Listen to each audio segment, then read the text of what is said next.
SKIRK'S coming, and so am I. And so is Dahlia, so I'm going to be dropping a guide for him soon, but first, let's look at SKIRK'S kits, builds and teams. So, what does she do and how do we play her? First, I'll just give a brief summary of a kit in Razor language so it's easy to understand, then I'll explain the mechanics in a little more detail just in case you want to know them. She has two playstyles, her normal attack playstyle and a burst playstyle. For the normal attack playstyle, tap a skill to convert her normals into cryo, then use a burst to buff them. Now just spam normals. For a burst playstyle, use your supports, hold a skill, and then burst for big AoE cryo damage. Simple. Now the mechanics are a little more complex, but I'll explain them in an easy to understand way. So she doesn't use energy, instead she builds up points through a kit. She gets 45 points for tapping a skill, which I just mentioned converts her normals to cryo. She also gets 45 points for holding a skill, which makes her float around a little bit like Arlecchino's charge attack. A unique thing about SKIRK'S, something she has in common with a student, Child, is that she has two bursts. She has the burst in a normal attack mode, which doesn't consume points and instead buffs her normal attacks, depleting the points over time. Then she has a normal burst that you can use when you have at least 50 points, which will consume all the points, dealing AoE cryo damage. As I mentioned, tapping or holding the skill only gives you 45 points though, so in order to get the other points needed to hit 50, so that you can use a normal burst, they gave her a special mechanic.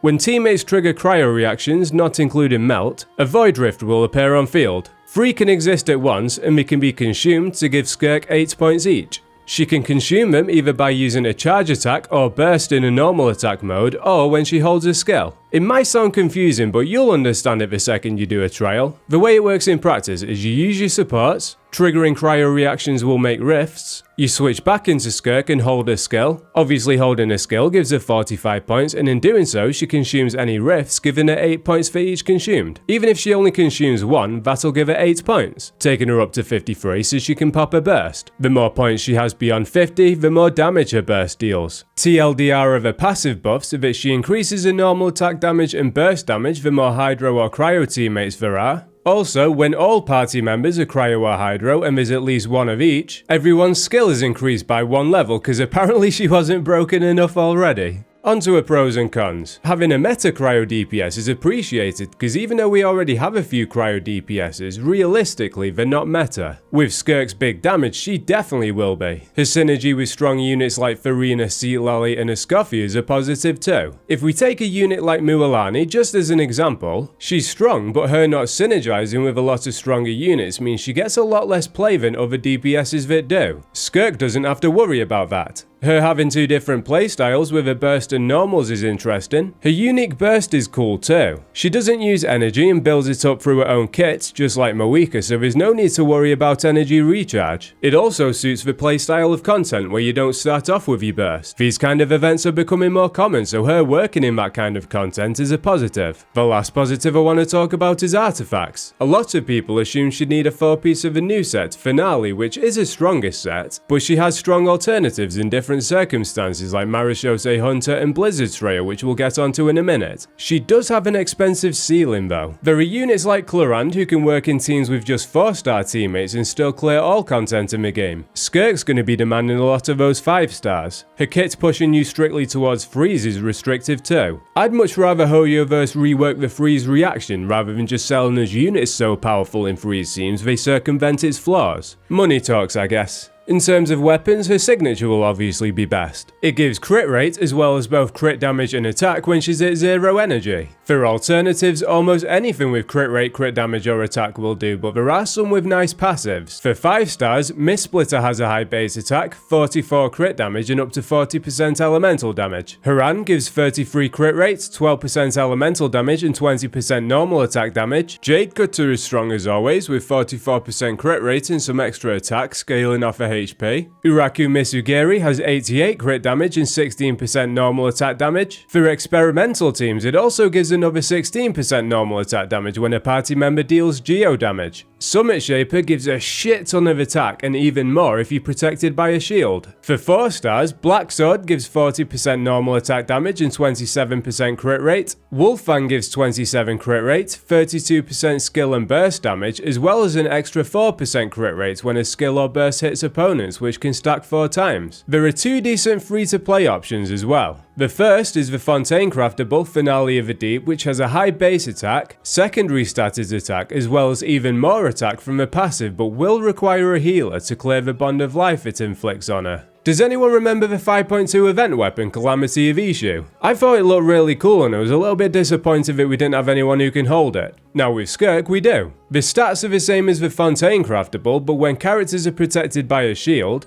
normal attack damage is increased by 40% and normal attack crit rate is increased by 16%. That's going to be a solid weapon if you're running her with someone like Layla, Citlali or Dahlia. I'll be dropping a guide for him tomorrow, so if you want to see that one, subscribe to the channel. Her artifacts are easy. Give her the new set, Finale of the Deep Galleries. In Farina teams, Marechaussee is an alternative. Against enemies that can be frozen, Blizzard's Trail will work. Her signature gives crit rates though, so if you're going for it, I definitely recommend farming Finale. Also, with her getting so much damage from the Finale 2-piece, 4-piece, her own passive and Farina's Fanfare, attack goblets aren't far off in terms of damage, so if you got a good attack goblet and only bad cryo damage goblets, go with the attack one.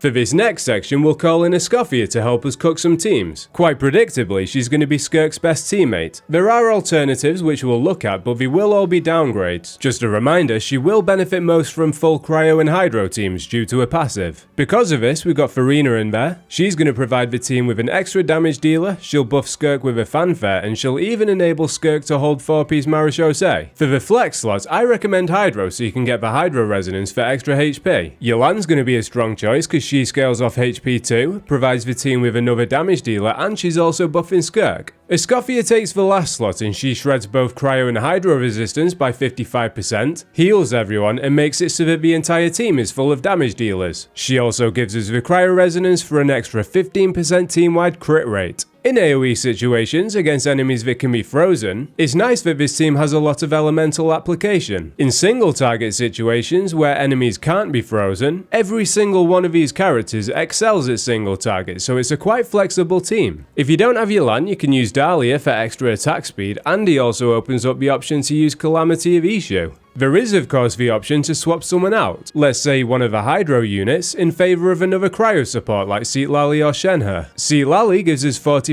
cryo and hydro damage from 4-piece scroll, as well as 20% hydro shred for the Hydro unit. Shenhe gives the team a cryo damage bonus from a skill and 15% shred from a burst. They both also help Escoffier with her energy requirements. If I had to pick between the two, I'd definitely lean towards Shenhe because she's going to benefit both Skirk and Escoffier. It also frees up Citlali for your other teams. Shenhe's a rare unit too, so it's nice to give her a bit of play when there's the opportunity. Now in terms of lore, Skirk is Child's master. She taught him everything he knows about combat when he fell into the abyss as a kid, so trying them together is a must for me. I like how the bursts are named Havoc Ruin and Havoc Obliteration because you're gonna create havoc when you ruin and obliterate your opponent's assholes. Child's biggest downside for me is the skill cooldown, so it's nice to have a team where it's not too much of an issue. Let's be honest, Child, Farina and Escoffier is such a powerful trio that it would work on its own if not for Child's skill cooldown. Skirk, Farina and Escoffier is an even stronger trio. Yo-Yo in between Skirk and Child with 100% uptime on Farina and Escoffier's skills could be my new favourite team. It's also nice that you'll be able to use a normal burst and see its animation a bit more in this team, which you won't be able to do much in teams where she's the only on-field DPS. Now I mentioned we'd look at Escoffier alternatives even if they're downgrades. The best alternatives, realistically speaking, are Charlotte, who's going to give you a lot of fanfare stacks and can hold thrilling tales, and then there's Mika.